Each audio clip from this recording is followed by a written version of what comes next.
The Great Turkish War, 1683 to 1699. Vienna was just the beginning. A Holy League formed in 1684, Austria, Poland, Venice, and later Russia, dedicated to rolling back Ottoman power.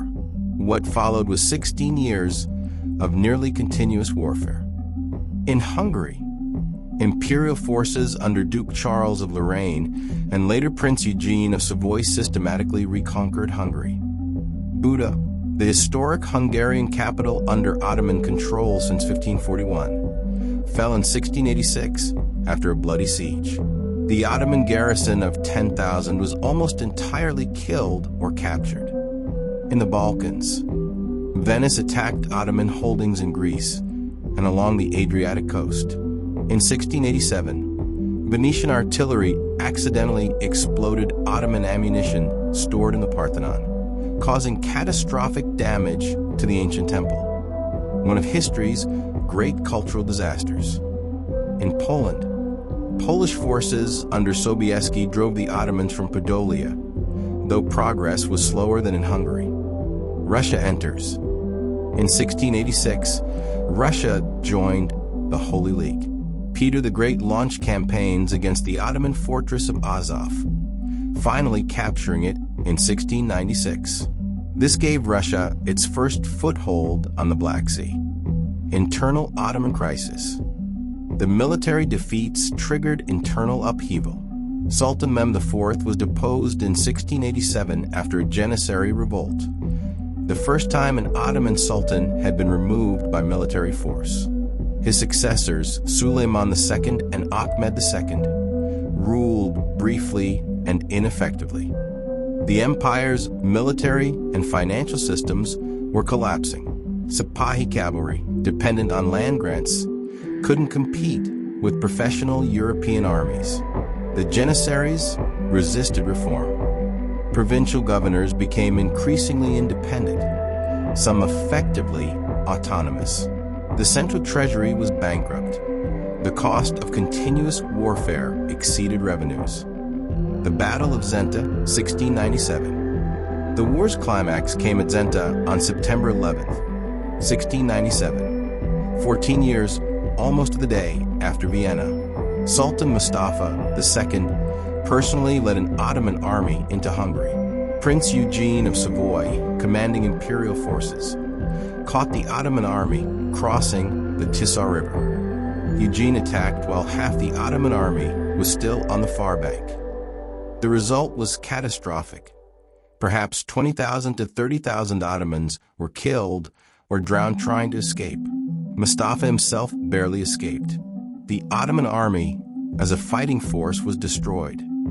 The Treaty of Karlowitz, 1699. By 1699, the Ottomans had no choice but to accept peace.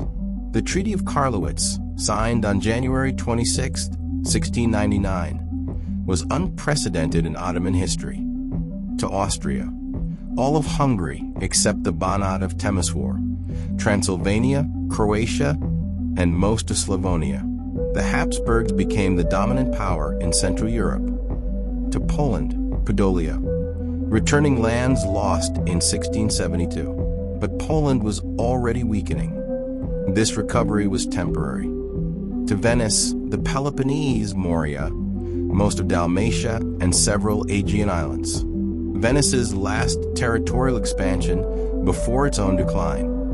To Russia, Azov, giving Peter the Great his Black Sea foothold.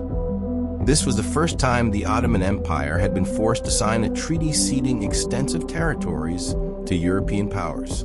Previous treaties had typically confirmed Ottoman gains, or at least been mutual compromises.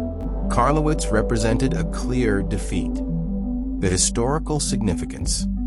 The period from 1683 to 1699 marked a fundamental shift in European power. The Ottoman retreat. The empire would never again threaten Central Europe. The battles that followed, and there were many, were defensive, not offensive. The empire became the sick man of Europe, surviving into the 20th century, but growing progressively weaker. The Habsburg ascendancy. Austria transformed from a besieged frontier state into a great power controlling vast territories. Vienna became one of Europe's great capitals, its Baroque architecture partly financed by plunder from Ottoman territories. The rise of Russia. Though Russia's gains in 1699 were modest, its entry into European conflicts as part of the Holy League marked its emergence as a major power.